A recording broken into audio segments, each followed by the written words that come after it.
Minggu lalu kita sudah dengar firman Tuhan, apa tanda ya atau bukti bahwa kita mengasihi Tuhan. Masih ingat saudara? Apa tanda atau bukti bahwa kita mengasihi Tuhan? Apa? Iya. Taat akan perintahnya. Ya. Nah pagi ini saya mau mengajak Bapak Ibu kembali merenungkan beberapa ayat firman Tuhan. Ya, ini adalah firman Tuhan yang disampaikan hari-hari terakhir menjelang Yesus kembali ke surga.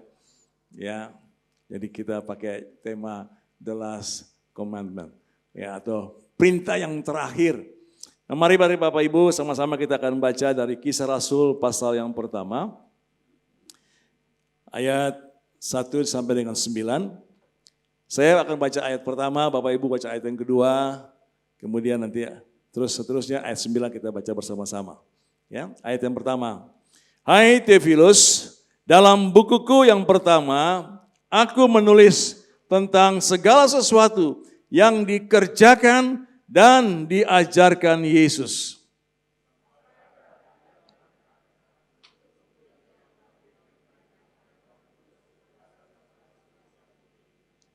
Kepada mereka, ia menunjukkan dirinya setelah penderitaannya selesai.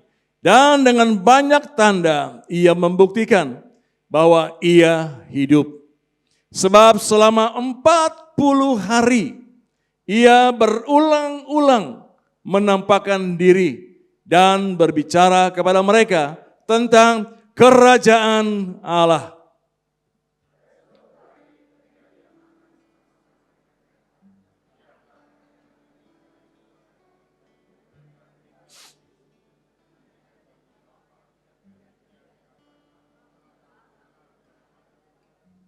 Sebab Yohanes membaptis dengan air, tetapi tidak lama lagi kamu akan dibaptis dengan Roh Kudus.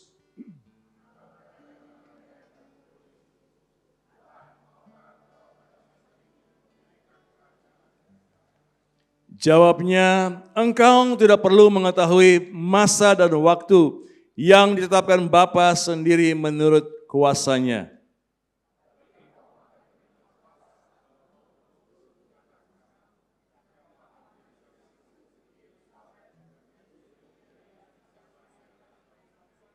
Sama-sama, sesudah ia mengatakan demikian, terangkatlah ia disaksikan oleh mereka dan awan menutupnya dari pandangan mereka. Saudara, kalau biasanya secara umum manusia, kalau pesan-pesan terakhir itu penting enggak? Ya, pasti pesan-pesan terakhir itu penting ya. Mungkin ada wasiat yang mau disampaikan, ada warisan mungkin yang mau dibagikan, ya. Atau ada hal-hal penting lah yang mau disampaikan oleh seseorang menjelang akhir hidupnya. Nah kita membaca dalam firman ini, Bapak Ibu, menjelang Yesus kembali ke surga. Firman Tuhan berkata selama 40 hari setelah dia bangkit, dia ada bersama-sama dengan murid-muridnya. Ya, di dalam ayat yang ketiga tadi kita melihat, saya baca kembali ayat ini, kepada mereka ia menunjukkan dirinya setelah penderitaannya selesai. Dan dengan banyak tanda ia membuktikan bahwa ia hidup. Sebab selama 40 hari ia berulang-ulang menampakkan diri dan berbicara kepada mereka tentang kerajaan Allah. Dikatakan selama 40 hari dia berulang-ulang menampakkan diri. Berapa banyak berulang-ulang itu? Ya, enggak terhitung, saudara.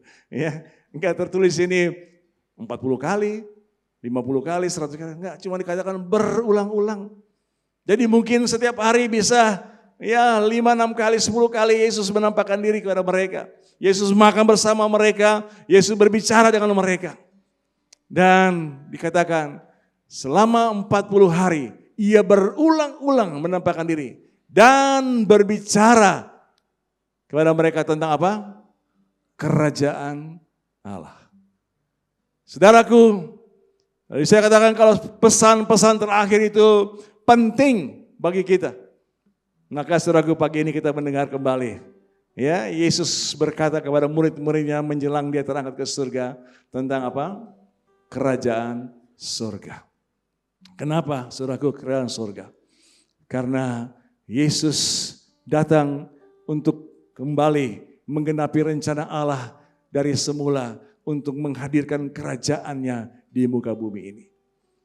Adam yang pertama di Taman Eden gagal untuk menghadirkan kerajaan Allah di bumi. Ya, minggu lalu kita mendengar bagaimana karena ketidaktaatan mereka, kita semua ya, saudaraku jadi orang berdosa. Saudaraku, kegagalan di Taman Eden, puji Tuhan, tidak berhenti di situ. Karena kesalahan, kegagalan di Taman Eden ditebus oleh Yesus di Taman Getsemani. Ya, kehendak manusia yang hanya mau mengikuti dirinya sendiri, keindahannya sendiri. Seperti Hawa dan Adam pada waktu itu hanya menginginkan apa yang mereka lihat baik dan menarik hati mereka. Yesus telah menebus kita dari kehendak diri kita sendiri. Ketika dia berkata, ya Bapa, bukan kehendakku yang jadi tapi kehendakmu yang jadi. Dan kehendak Bapa dari Adam sampai hari ini adalah kerajaannya dinyatakan di muka bumi ini.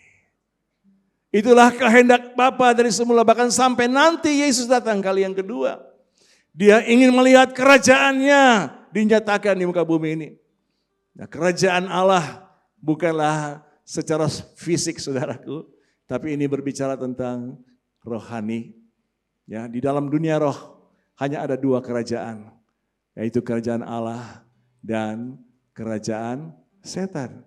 Hanya ada kerajaan terang dan kerajaan gelap. Nah, Bapak Ibu, kita ada di mana sekarang?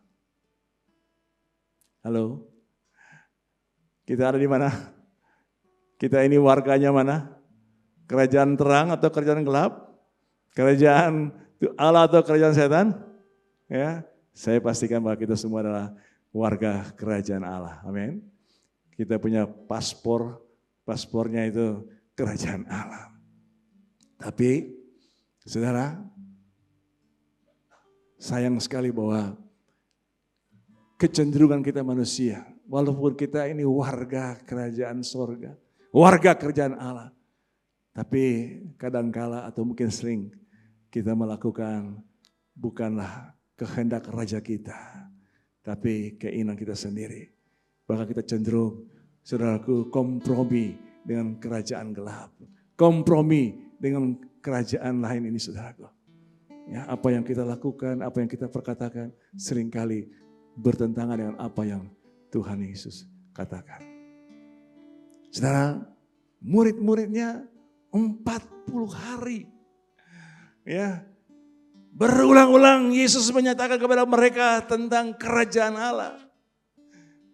Tapi apa yang mereka katakan, saudaraku? Ya, saya baca di dalam ayat yang ke-6 ya. Ayat yang ke-6. Maka bertanyalah mereka yang berkumpul di situ, Tuhan, maukah Engkau pada masa ini memulihkan kerajaan bagi Israel? Yesus sedang berbicara tentang kerajaan Allah, kerajaan yang kekal, kerajaan yang tidak bisa dikalahkan. Tapi murid-murid masih berpikir tentang kerajaan Israel. Hal yang berbeda. Yesus berbicara yang rohani, murid-murid berpikir yang jasmani. Bapak Ibu, kita juga seringkali begitu ya. Kita tahu firman Tuhan berkata demikian, firman-Nya, ya, tapi bisa kita lakukan yang berbeda. Ya. Saudara, berulang-ulang, ya, murid-murid mendengarnya. Mereka ada bersama-sama dengan Yesus selama 3,5 tahun Yesus melayani. Mereka melihat bagaimana mujizat-mujizat Yesus lakukan.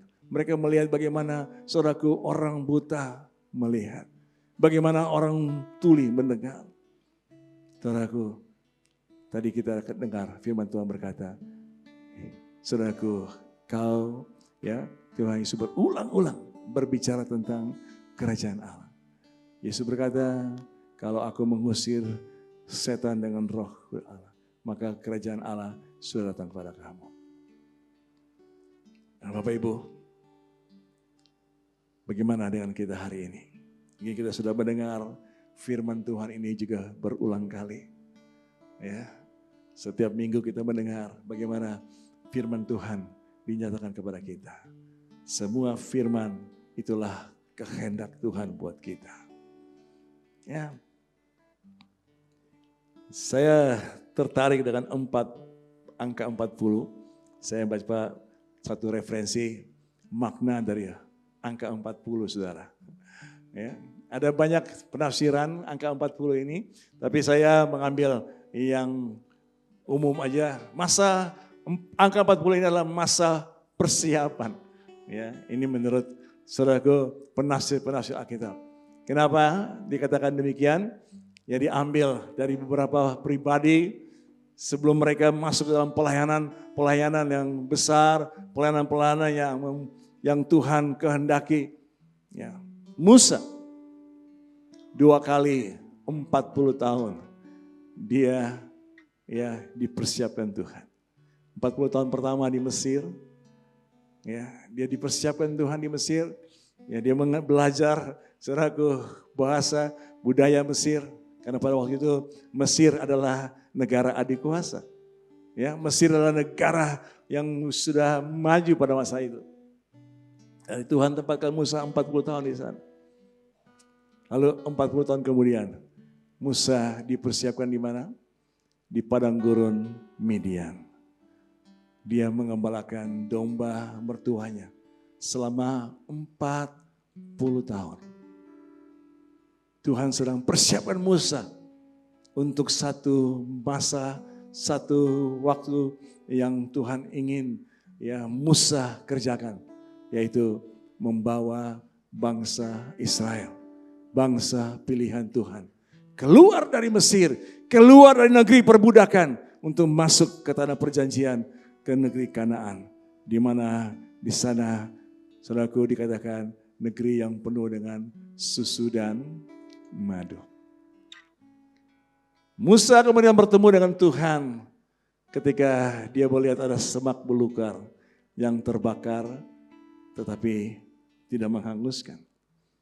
Situlah Tuhan menampakkan diri kepada Musa. Tuhan memilih Musa untuk memimpin bangsa Israel keluar dari Mesir. Elia, nanti Bapak Ibu bisa baca ya, dalam 1 Raja-Raja 19. Elia setelah dia mengalahkan nabi-nabi Baal, 850 nabi Baal. Tapi hanya oleh karena satu perkataan dari seorang wanita. Ya, saudara tahu cerita itu ya, Isabel berkata, nanti hari besok pada waktu yang seperti ini, aku akan berurusan dengan Elia.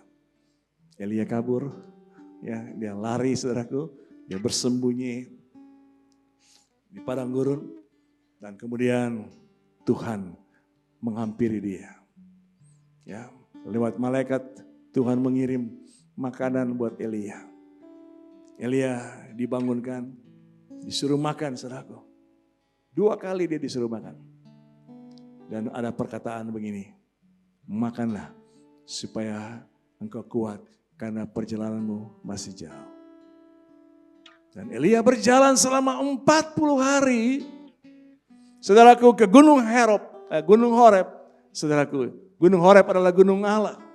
Dan di sanalah Elia berjumpa dengan Tuhan. Dan Tuhan memberikan perintah kepada Elia. Kembali ke Damsyik. Dan ada mandat yang Elia harus lakukan, yaitu melantik atau mengurapi Hazael sebagai Raja Aram, Yehu sebagai Raja Israel, dan Elisa sebagai Nabi menggantikan dia. Ya, Tuhan harus siapkan Elia 40 hari sebelum dia melakukan. Yesus 40 hari doa puasa sebelum dia masuk dalam pelayanan. Setelah dia dibaptis, firman Tuhan berkata kemudian dia bawa oleh Roh Kudus masuk ke padang gurun, ya, atau ke bukit percobaan. Di situ dia berpuasa selama 40 hari. Ya, dan kita tahu firman Tuhan menuliskan bagaimana Yesus melewati pencobaan demi pencobaan di sana. Dan dia keluar dari padang gurun, dikatakan dengan kuasa Roh Allah. Untuk apa? Untuk dia mulai pelayanan 3,5 tahun. Saudara.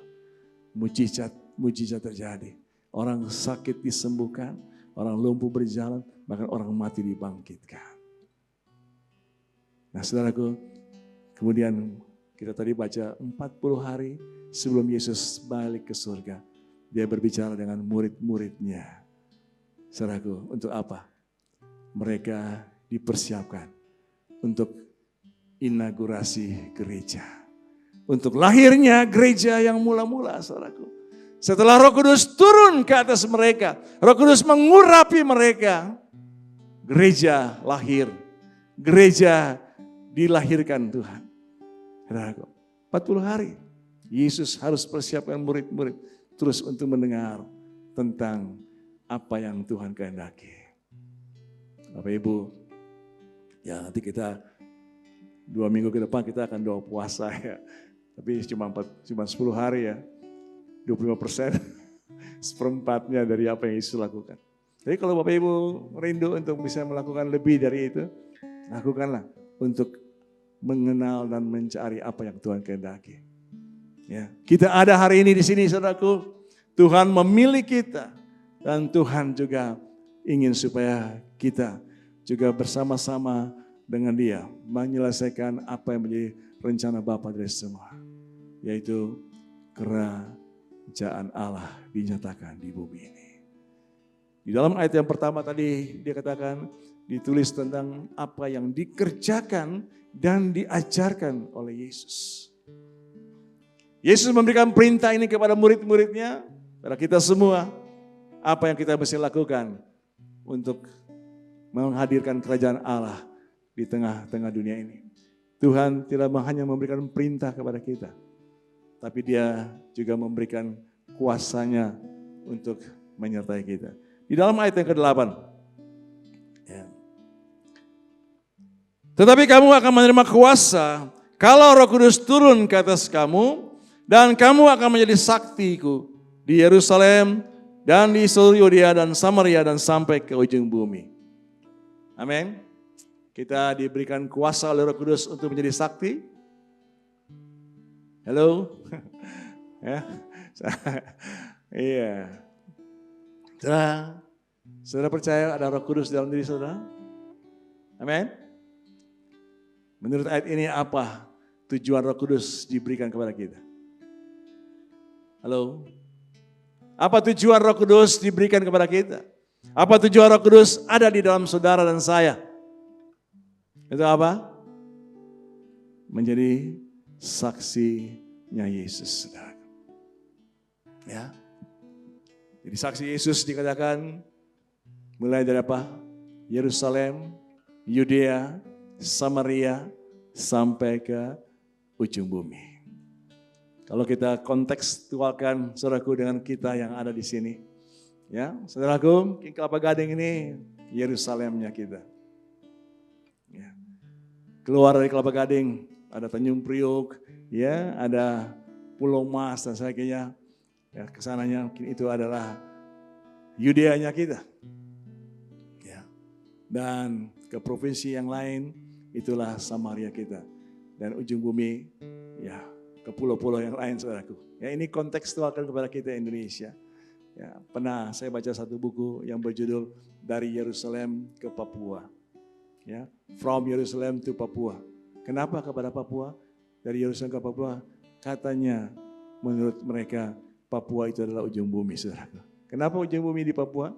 Karena secara, saudaraku, peradaban dan budaya, masih ada banyak suku-suku di Papua yang hidupnya itu lebih ke belakang daripada zaman batu, saudaraku.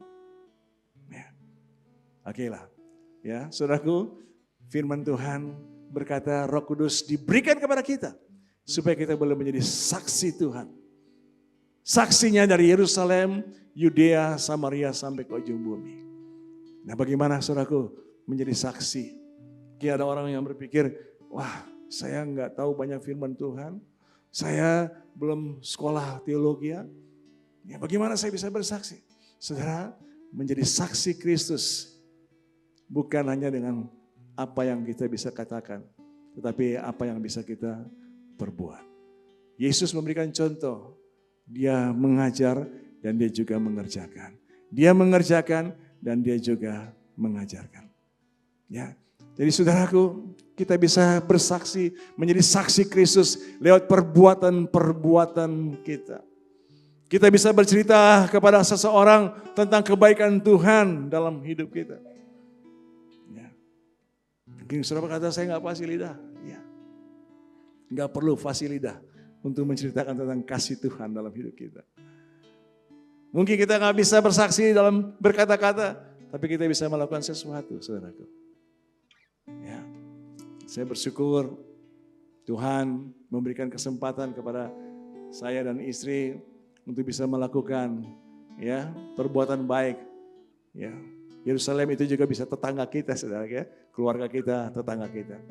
Nah di tetangga kami ada seorang pria, yang sudah berumur lah, dia nggak ada kerjaan.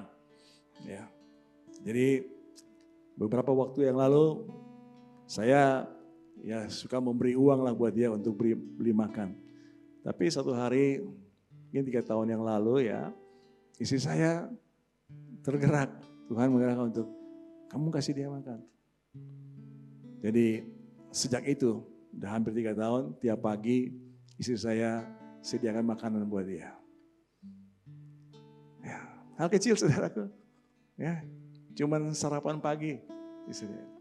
Saya percaya kita semua bisa sediakan itu buat seseorang yang membutuhkannya. Amin. Amin. Ya, saudara, di BKT kita ada pelayanan misi di sana. Ya. Selama ini memang banyak teman-teman kita, saudara-saudara kita dari Cakung Harapan Indah yang melayani. Tapi saudara kita semua bisa juga ikut terlibat di sana. Ya. Kita mungkin nggak bisa pergi ke tempat yang jauh. Tapi kita bisa berdoa. Ataupun kita bisa memberi dari apa yang kita punyai. Yang terpenting adalah kita memberi karena kita mau menjadi saksi Kristus. Karena kita mau mempraktekkan kasih Tuhan yang telah kita terima, saudara. Doa, beri, ya, dan boleh pergi, saudara. Ya, mission trip. Ada yang mau mission trip ke Kalimantan? Ke Singkawang? Saudara saya nanti ketemuin Pak Hadi sama Bu Evan. Ya, saudaraku, di sana ada begitu banyak orang-orang juga yang membutuhkan ya kasih Tuhan. Dunia membutuhkan saksi Tuhan, bukan pengamat, saudaraku. Ya. Roh Kudus diberikan kepada kita supaya kita punya kuasa untuk menjadi saksi Tuhan. Roh Kudus merubah hidup kita. Roh Kudus membebaskan kita dari segala kedagingan, dari segala keinginan diri sendiri, mengasihani diri sendiri. Saya aja masih perlu ditolong, kenapa yang saya mesti tolong orang lain? Saya aja masih butuh makan, kenapa saya mesti kasih makan orang lain? Saudara, Tuhan mau kita menjadi saksinya. Amin. Kalau kita berkata, aku mengasihi Tuhan, Tuhan aku mengasihi Indonesia. Apa buktinya, saudaraku? Kita bawa doa, beri, dan juga boleh pergi. Beri dengan sukacita, beri dengan kerelaan. Ya, bukan paksaan. Kita juga bisa jadi saksi di komsel kita. Tentunya ada teman-teman kita, saudara kita yang juga membutuhkan pertolongan. Ya tentunya mungkin gak selalu kita harus beri buat dia. Tapi kita bisa menolong dia untuk dia boleh mendapatkan ya pekerjaan atau sesuatu yang dia perlukan. Saudara, ada banyak hal yang bisa kita lakukan untuk kita menggenapi apa yang Yesus perintahkan kepada murid-muridnya. Dan kita juga adalah murid-muridnya. Amin. Ya, saudaraku, mari biar sama-sama dengan keluarga kita, dengan komsel kita, dan juga bersama-sama saudaraku dengan area kita bisa melakukan sesuatu sebagai saksi-saksi Kristus untuk kota kita Yerusalem, untuk Yudea, Samaria, bahkan sampai ke ujung bumi. Amin.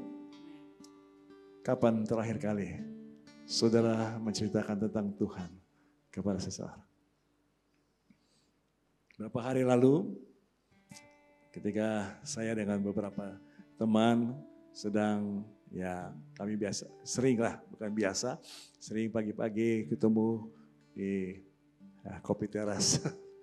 Ya sorry ya, bukan promosi kopi teras ya.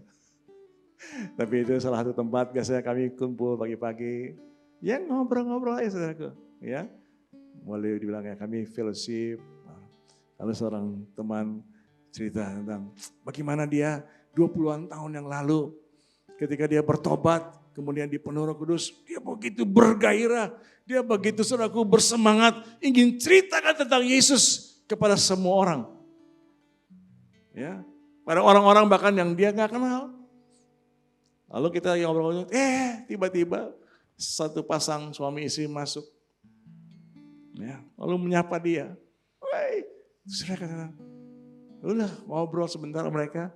Setelah dia pergi dulu tempat yang lain, teman kami cerita, itu adalah wanita yang saya layani berapa belas tahun yang lalu. Dia terima Yesus dan dia sekarang berjemaat di Abalaf Industri. Saya bilang sama dia, ayo teruskan, bangkitkan lagi, semangat lagi, saudara bersaksi. Nanti dia pergi ke Singkawang sama-sama Pak Hadi. Ya, saudara, kita bisa lakukan sesuatu karena ada Roh Kudus di dalam diri kita. Amin.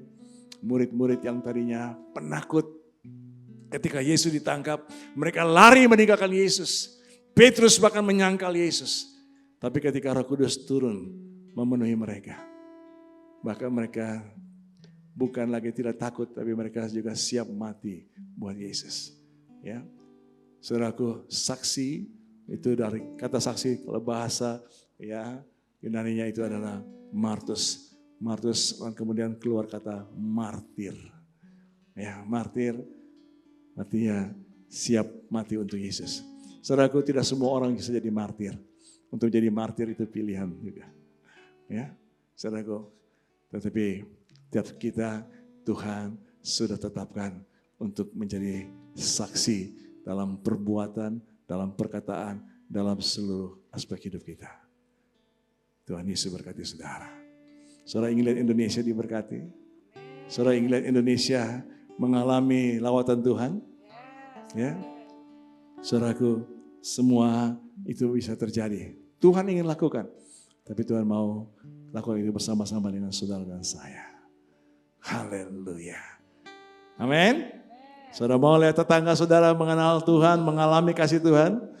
Saudaralah agennya, saudaralah saksinya. Mari saya jemput Bapak Ibu kita berdiri. Kita akan sama-sama ya berdoa, nanti kita juga kemudian bisa bernyanyi juga bersama-sama. Bapa, kami mengucap syukur hari ini kami mendengar firman-Mu. Biar Roh Kudus terus menolong kami untuk kami mengingat apa yang firman-Mu katakan. Tuhan, bahwa kami adalah saksi-saksi-Mu Tuhan. Saksi akan kerajaan-Mu Tuhan. Engkau adalah Raja kami yang memerintah dengan adil dan benar. Engkau Raja yang penuh kasih. Engkau Raja yang lemah lembut. Engkau Raja yang penuh damai sejahtera. Biar kami semua murid-murid-Mu Tuhan. Kami warga kerajaan-Mu. Kami Tuhan memanifestasikan semua budaya kerajaan Allah. Mengasihi tanpa syarat. Mengampuni tanpa syarat. Memberi dengan sukacita dan penuh, oh Tuhan, juga iman. Terima kasih Tuhan. Biar Engkau memberkati kami semua, keluarga-keluarga, pribadi-pribadi, komsel-komsel Tuhan, kami gereja lokal, untuk kami boleh melakukan apa yang Bapa-Ku kehendaki. Pergi, jadikan semua bangsa murid Yesus. Haleluya. Kita akan sama-sama angkat lagu ini ya, Ku Punya Visi.